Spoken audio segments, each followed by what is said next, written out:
రీసెంట్గా హనుమాన్ సినిమా తీసిన డైరెక్టర్ ప్రశాంత్ వర్మ అప్పట్లో అని ఒక సినిమా తీశాడు, గుర్తుంటే మీకు.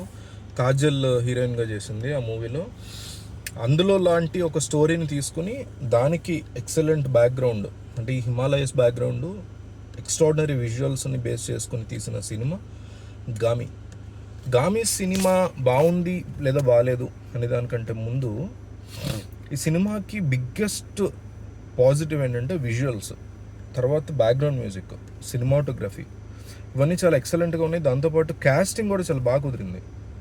అది చాలా ఇంప్రెసివ్గా అనిపించింది. కాస్టింగ్ చాలా మంచి మంచి పర్ఫార్మెన్సెస్ ఉన్నాయి సినిమాలో. అయితే సినిమా విపరీతమైన డెడ్స్లో ఉంటుంది.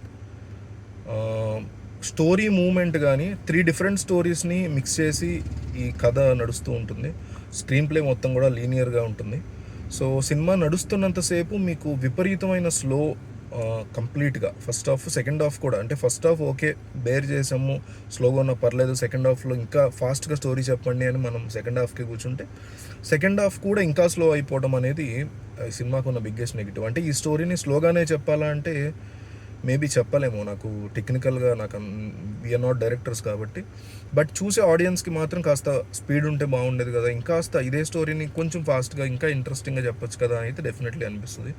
So bearing the dead slow pace యొక్క కాన్సెప్ట్ని పక్కన పెట్టేస్తే దిస్ మూవీ తెలుగు సినిమా అని మనం కాలర్ ఎగరేసుకునేలాగా చెప్పుకునేలాగా ఉన్నటువంటి ఎక్సలెంట్ సినిమా. ఎస్పెషల్లీ మనకి విజువల్స్ పరంగా కానీ కాంటెంట్ పరంగా కానీ ఇట్లాంటి సినిమాని తెలుగు ఆడియన్స్కి తీసుకొచ్చినందుకు విశ్వక్ సేన్కి హ్యాట్స్ ఆఫ్ చెప్తున్నాను నేను.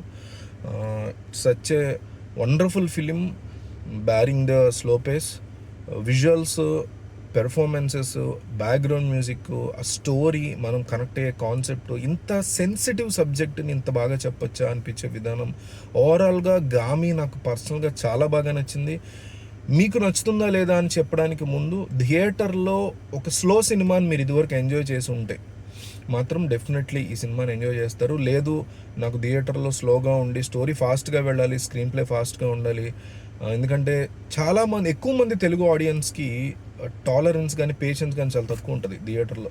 స్క్రీన్ మీద వాళ్ళు అనుకునేంత ఫాస్ట్గా సినిమా వెళ్తూ ఉండాలి, లేదంటే ఎంజాయ్ చేయలేరు. సో అట్లాంటి కేటగిరీలో మీరు ఉంటే డెఫినెట్లీ లైట్ తీసుకోండి, స్కిప్ చేసేయండి. లేదు నాకు చాలా సహనం ఉంది, నేను చూస్తాను, డిఫరెంట్ కైండ్ ఆఫ్ మూవీస్ నాకు నచ్చుతాయంటే this is the film you have to watch. Definitely మీకు నచ్చుతుంది. సో అస్సలు మిస్ అవ్వకండి. మీరు బాగా ఎంజాయ్ చేసే సినిమా అవుతుంది, మీకు ఎప్పటికీ గుర్తుండిపోయే సినిమా అవుతుంది గామి. సో ఇట్లాంటి వాళ్ళు కంపల్సరీ చూడండి. లేదు ఇందాక చెప్పిన కేటగిరీ అయితే లైట్ తీసుకోండి. సో ఎట్లాంటి వాళ్ళైనా ఈ సినిమా ఎట్లా ఉందని చాలామంది ఎక్సైట్ అవుతున్నారు కాబట్టి ఈ వీడియోని మీ వాట్సాప్ స్టేటస్లో పెట్టండి, రివ్యూ చాలామంది చూస్తారు.